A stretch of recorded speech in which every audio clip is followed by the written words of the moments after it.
Hou jou geestelike tank vol lofprysing, vol oorwinning, vol dankbaarheid vandag.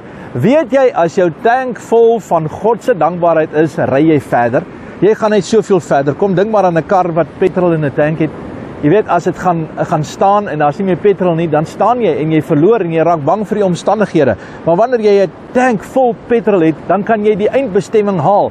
En dit is wat lofprysing vandag vir jou doen. Mag jy die wil van die Here ervaar en die krag van die Here. Psalm 34 vers 2 sê, ek wil die Here altyd deurloof, sy lof sal altyd deur in my mond wees. Hier is die gedagte, hoe lank? Altyd deur, elke oomblik. Mag die lof van die Here altyd. Vandag as jy dink, ek gaan ingee. Vandag as jy dink, ek gaan beginne woorde sê wat ek nie moes gesê het nie. As jy beginne voel, hierdie vyand druk my nou in 'n hoek in. Begin die Here loof in prys. Ek sê dit altyd, prys die spook dood man. Vernietig hom. Sê net eenvoudig, God is groter. God is mooier. God is die oorwinner. God is die deurbraak. Wanneer jy hierdie dinge doen, dan kan die vyand se krag nie staan nie. Sy negativiteit kan dit nie maak nie, want die oorwinning van die Here kom deur lofprysing vandag. En mag die Here jou die krag gee.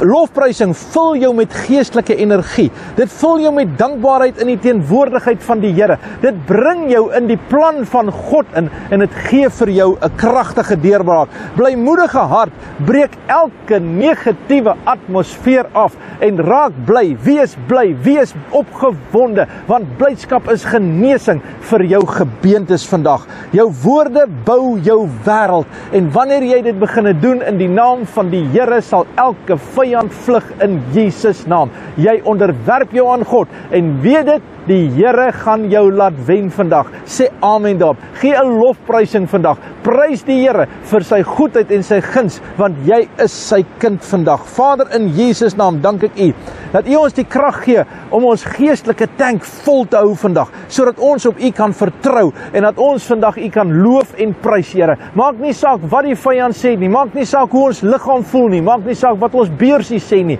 Ek dank U, Here, op hierdie oomblik, dat ons vandag al die lof en die eer vir U kan gee. Ek bid vir jou, dat die Here jou nuwe krag sal gee, in Jesus naam. Amen, en God bless.